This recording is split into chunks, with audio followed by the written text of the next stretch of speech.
Mari di Proyek Tikungan, tonton ya Proyek Tikungan.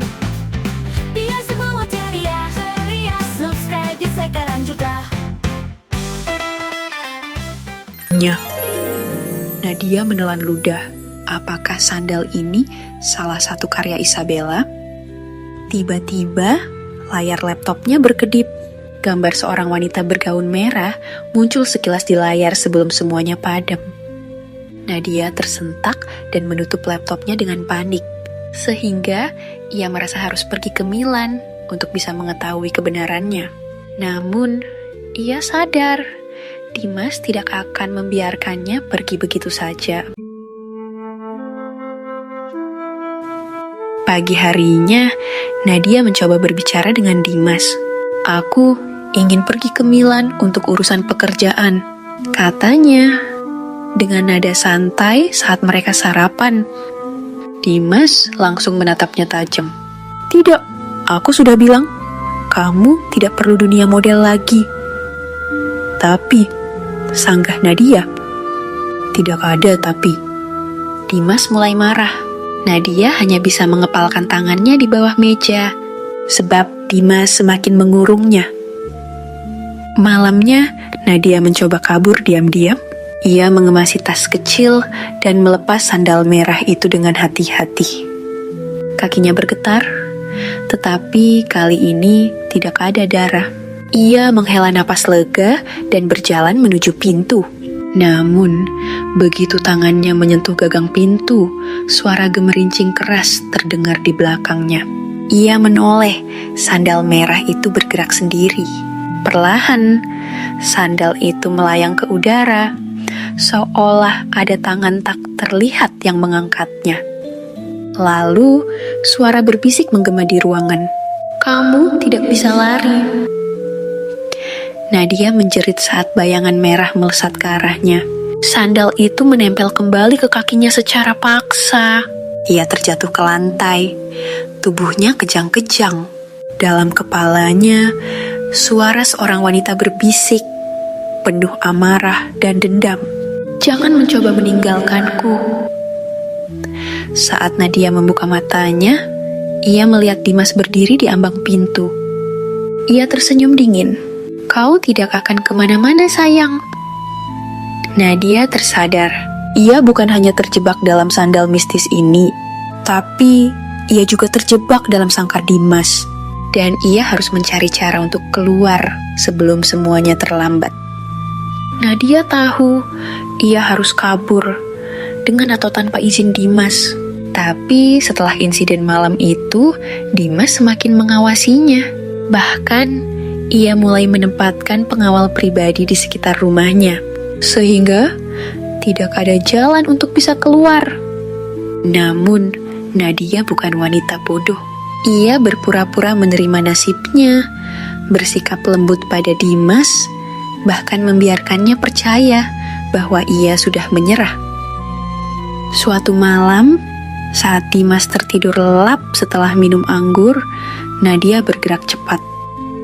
Ia mengendap-endap ke lemari, mengambil koper kecil yang sudah ia persiapkan.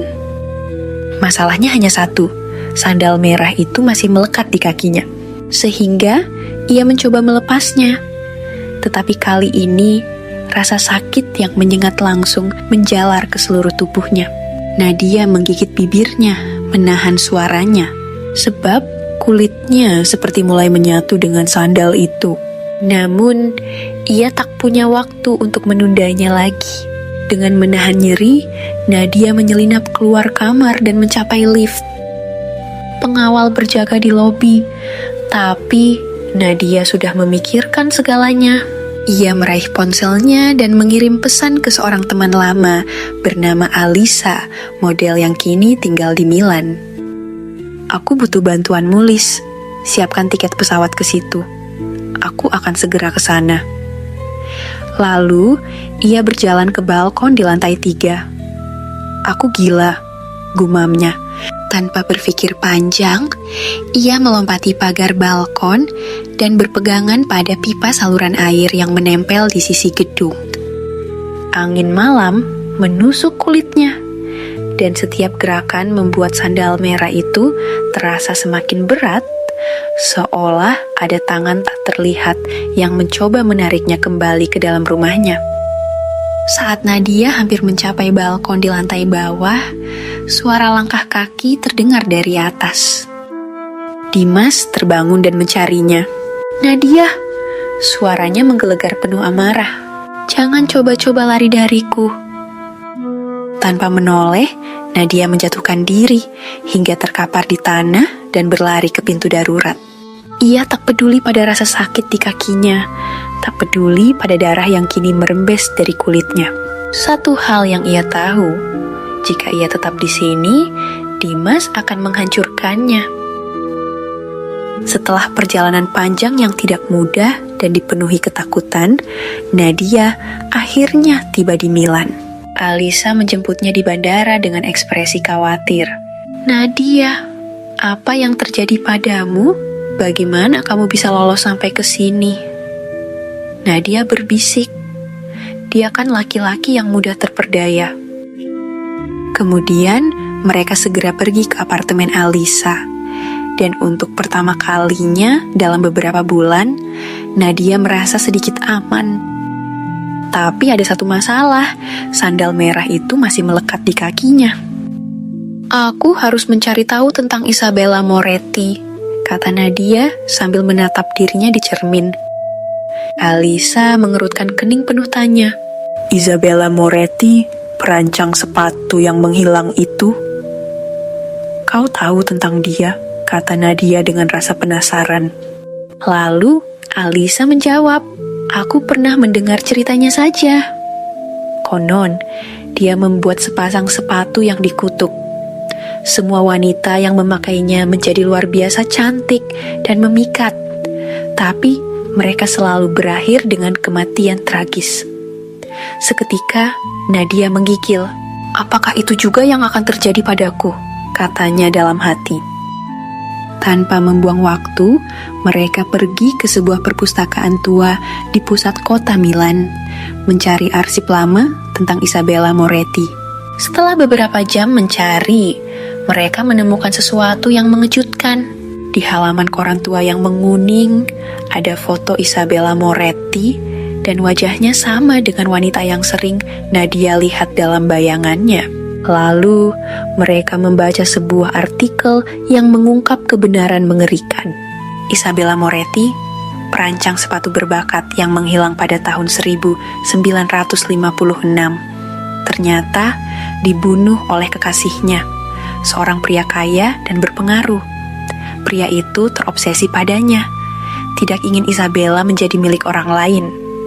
Saat Isabella mencoba meninggalkannya, ia dibunuh dan tubuhnya dikubur di bawah butiknya sendiri. Namun, sebelum kematiannya, Isabella mengutuk sepasang sepatu terakhir yang ia buat.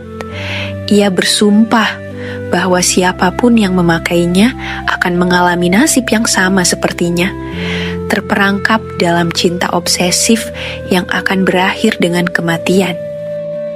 Seketika itu Nadia langsung terhuyung ke belakang. Dadanya merasa sesak dan napasnya tersengal. Sebab ia merasakan kutukan ini, persis yang sedang dialaminya sekarang ini, di mana Dimas mengurungnya, lantaran obsesinya untuk memiliki tanpa ada kebebasan sedikit pun. Untuk itu, ia harus menghentikan ini sebelum semuanya terlambat.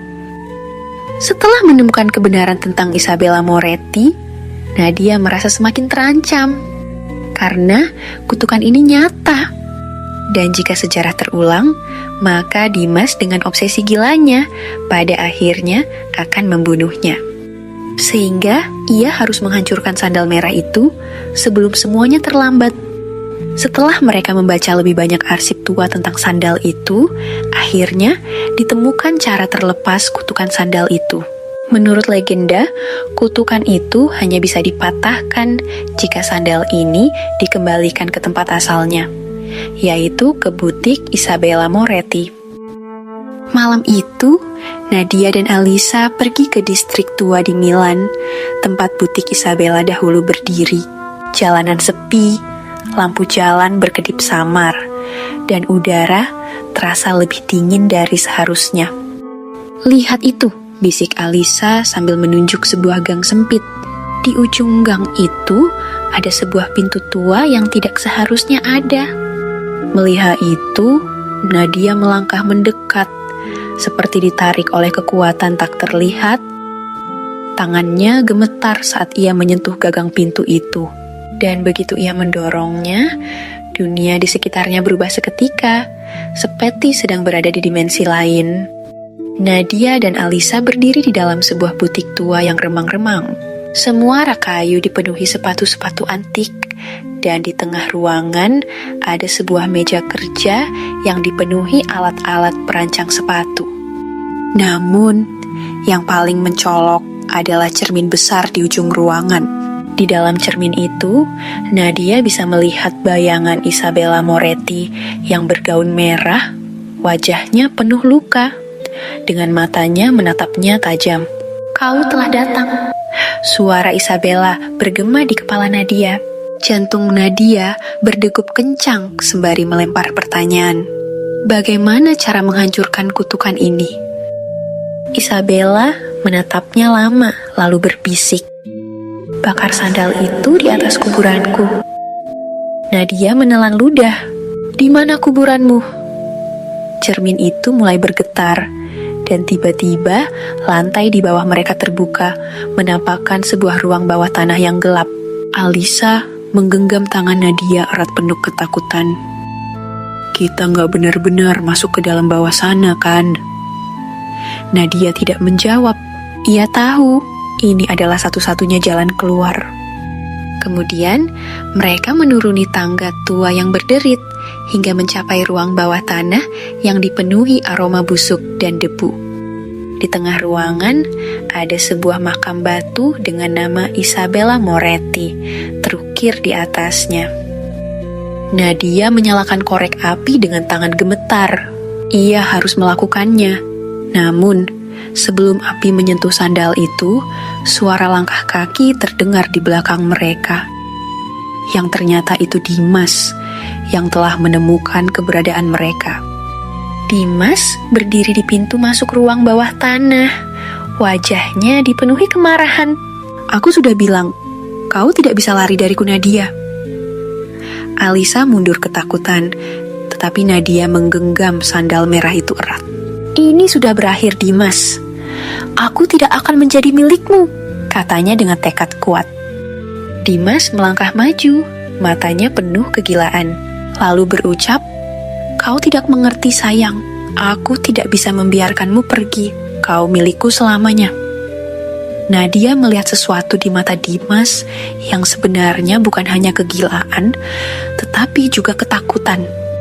Ternyata Dimas juga terjebak dalam kutukan ini. Mungkin sejak pertama kali ia melihat Nadia di panggung, bukan hanya nafsunya yang menariknya, tapi juga kutukan sandal merah itu. Nadia menyalakan korek api lagi. Kali ini, ia tidak ragu, langsung mengarahkan api ke sandal itu dengan cepat. Begitu api menyentuh sandal merah, jeritan mengerikan menggema di seluruh ruangan. Dimas mencengkeram kepalanya dan berteriak, seolah sesuatu di dalam dirinya juga ikut terbakar. Cahaya merah memenuhi ruangan. Isabella Moretti muncul dari bayangan. Wajahnya perlahan berubah dari menyeramkan menjadi damai. Lalu berkata, "Terima kasih." Dan dalam sekejap, semuanya berakhir. Sandal merah itu hancur menjadi abu. Dimas terjatuh ke lantai. Nafasnya terengah-engah, matanya kosong, seperti seseorang yang baru kehilangan jiwanya. Dan butik terlarang itu mulai runtuh. "Kita harus keluar dari sini," teriak Alisa. Nadia mengangguk, menarik tangan sahabatnya, dan berlari keluar sebelum bangunan itu lenyap menjadi kegelapan. Pagi itu, Nadia dan Alisa jalan-jalan menenangkan batinnya. Mereka berdiri di alun-alun kota Milan, menghirup udara segar. "Selesai?" tanya Alisa, masih tidak percaya dengan apa yang mereka alami. Nadia memandangi kakinya yang kini bebas dari sandal merah itu. Ia merasa ringan, tetapi juga hampa. Selesai, jawabnya pelan. Dimas sendiri menghilang setelah malam itu. Tidak ada catatan keberadaannya, seolah-olah ia telah dihapus dari dunia ini. Dan Nadia, ia kembali ke dunia model. Tetapi kali ini, ia tidak membutuhkan sandal mistis untuk menjadi pusat perhatian. Karena ia menyadari, pesona sejati tidak berasal dari benda magis, tapi dari dalam diri sendiri yang mau bertahan dan berjuang sendiri.